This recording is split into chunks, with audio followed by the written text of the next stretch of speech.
অভাব ঘোচাতে বিদেশে গিয়ে ভাগ্য বদলের স্বপ্ন দেখেছিলেন বাংলাদেশি ৩ যুবক। তাদের সেই স্বপ্নই এখন পরিণত হয়েছে দুঃস্বপ্নে। প্রতারক চক্রের কবলে পড়ে ৪ বছর ধরে ভারতের কারাগারে বন্দী তারা। জামালপুরের মাদারগঞ্জ উপজেলার জোনাইল পক্ষীমারি গ্রামের রিকশা চালক সোনা মিয়া এবং একই গ্রামের অন্য ২ ব্যক্তি জয়নাল ও রেজাউল করিম।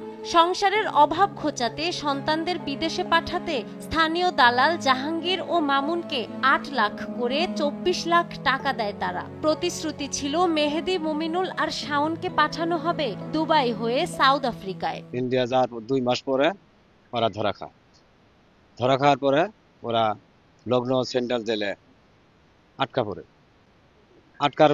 পরে আমি ৩ মাস পরে জানতে পারলাম যে ওদের পুলিশেরা ধরে জেলখানা দিছে। এমপির কাছে গেছি, উপজেলা চেয়ারম্যানের কাছে গেছি, শওকত আলীর কাছে গেছি এবং 2টা সালিশ হয়েছিল। এই সালিশেও কোনো বিচার পাওয়া যায় না। 5টা বছর ধরে আমার ছেলে দেয় না, 5টা বছর ধরে আমার ছেলের বউয়ের কথা শুনি না।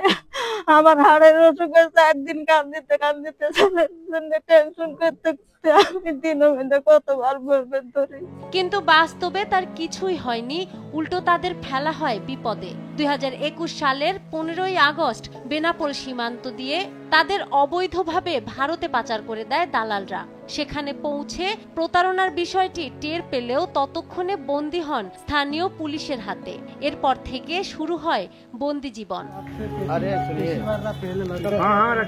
ভারতীয় সংবাদ মাধ্যমের খবরে প্রতারণার বিষয়টি জানতে পারে পরিবার। অনেক চেষ্টা করেও সন্তানদের ফেরাতে পারেনি তারা। আমার ভাই মেহেদি এবং মমিন এবং শাওন, আমাদের একই এলাকার 3 জন লোক আটক আছে। দালালের মাধ্যমে তাদেরকে সাউথ আফ্রিকা নিয়ে যাওয়ার কথা ছিল। এটা আসলে প্রকৃতপক্ষে তারা সাউথ আফ্রিকায় নেয় নাই, ওদেরকে পাচার করে দেওয়া হয়েছে। ছেলেরা হাউস করে পাঠাচ্ছিলাম সাউথ আফ্রিকার উদ্দেশ্যে। দালালে 2 নম্বরই করে 8 লক্ষ টাকা খাইয়ে দালাল দিল মানব পাচার করে ইন্ডিয়াতে। ওই দালালে কিডনি এনাপ করে গেছিল। এটিএম পুলিশে ধরে পরে তাকে উদ্ধার করে এই যে 5 বছর ধরে কারাগারে আছে, এটা আমরা জেনে পেয়েছি। নিগেল পথে আপনার বিদেশ নিয়ে যাওয়ার কথা সাউথ আফ্রিকা, সে বাই রোডে চোরাই পথে নিয়ে গেল।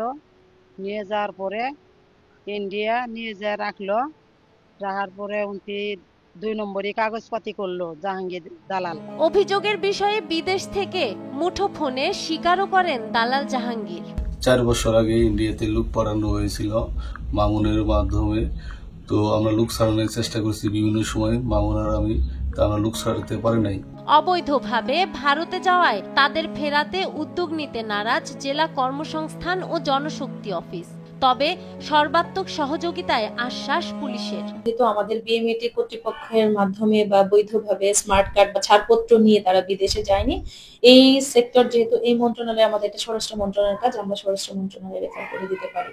যে এখানে আমাদের এসপি মহোদয় আছে, এই কেসটা আমরা এসপি মহোদয়কে দিয়ে দিব। এই ধরনের কেসে আমি মনে করি যে এখানে অবশ্যই আইন শৃঙ্খলা বাহিনীর কিছু জায়গায় কাজ করার সুযোগ আছে, বিশেষ করে সিকিউরিটি পারপাসে। অর্থাৎ এই যে পরিবার যারা ক্ষতিগ্রস্ত ভিকটিম হয় পরিবার, তাদের যদি কোনো রকম ভয়ভীতি বা অন্য কোনো বিষয় আইনগত অধিকার প্রাপ্তির ক্ষেত্রে যদি কেউ বাধা বা প্রতিবন্ধকতা সৃষ্টি করে, সেটি আমরা আমাদের জায়গা থেকে সর্বোচ্চ ইনশাল্লাহ দেখব।